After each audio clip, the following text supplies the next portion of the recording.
সবাইকে শুভ সন্ধ্যা। ভোরের আলো নিউজে আজকের শিরোনাম। দেশে গত এক বছরে ১,৪৩৮ জন নতুন করে এডিসে আক্রান্ত হয়েছেন। সুবর্ণা মুস্তফাকে শাহজালাল আন্তর্জাতিক বিমানবন্দরে আটকে দিল পুলিশ। ইতালির বেরগামোতে শরীয়তপুর জেলা বিএনপির সভাপতি শফিকুর রহমান কিরণকে সংবর্ধনা প্রদান। তারার মেলায় বিপিএল এর মাস্কটের উন্মোচন। এবারে বিস্তারিত।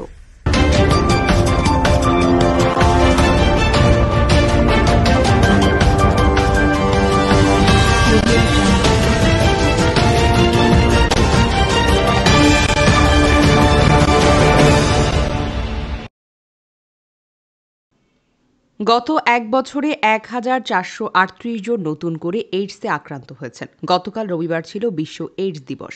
বিশ্ব এইডস দিবসে এবারের প্রতিপাদ্য অধিকার নিশ্চিত হলে এইচআইভি বা এইডস যাবে চলে। দেশে গত এক বছরে নভেম্বর থেকে চলতি বছরের অক্টোবরের ১,৪৩৮ জন নতুন করে এইডসে আক্রান্ত হয়েছেন।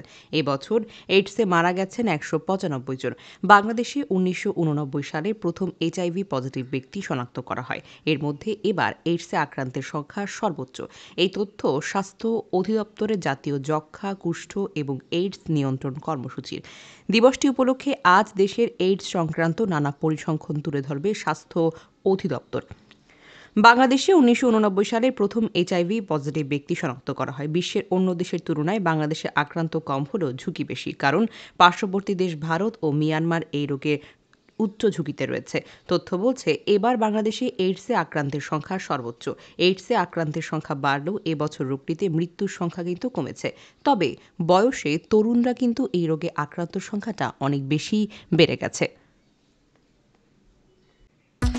সুবর্ণা মুস্তফাকে শাহজালাল আন্তর্জাতিক বিমানবন্দরে আটকে দিল পুলিশ।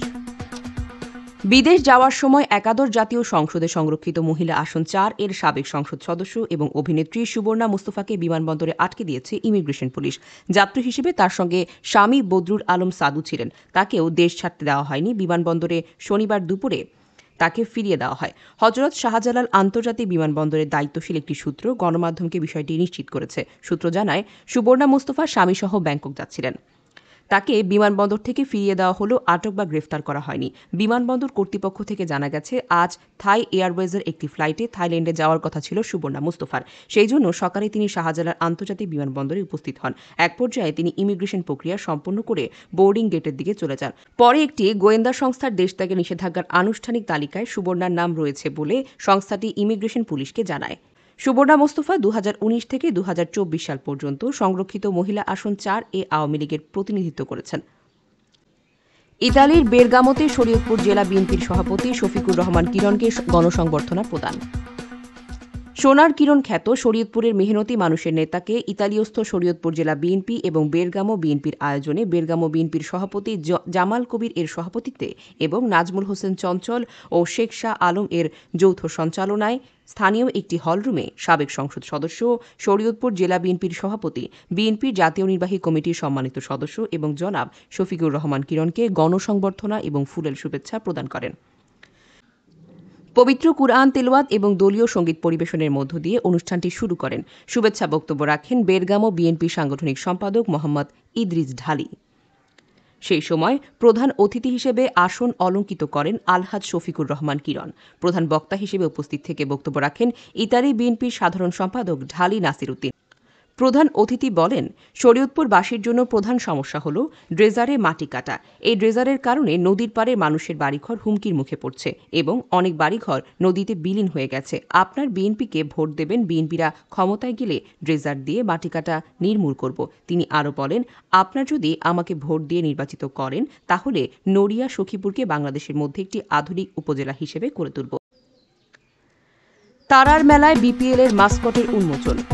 বর্তমানে অন্তর্বর্তীকালীন সরকারের প্রধান উপদেষ্টা ড মোহাম্মদ ইউনূসের পরামর্শ এবং ধ্যান ধারণার কিছু প্রতিফলন এবং নতুন কিছু চিন্তাভাবনা নিয়ে এবার বাংলাদেশের প্রিমিয়ার লিগ টি-20 আয়োজনের পদক্ষেপ নিয়েছে বিসিবি। তার একটি অংশ হিসেবে প্রথমবার বিপিএলে এসেছে মাস্কট। ডানা ৩৬ নামে এই মাস্কটের আনুষ্ঠানিক উন্মোচন হয়েছে রবিবার রাজধানীর এক ৫ তারকা হোটেলে। বিপিএল আয়োজন বিসিবির সঙ্গে একত্রে কাজ করছে যুব এবং ক্রীড়া মন্ত্রণালয়। সম্মিলিত ব্যবস্থাপনায় বাংলাদেশ প্রিমিয়ার লিগ ২০২৫ এবং তারুণের উৎসব ২০২৫ আয়োজনের সিদ্ধান্ত হয়েছে আগেই।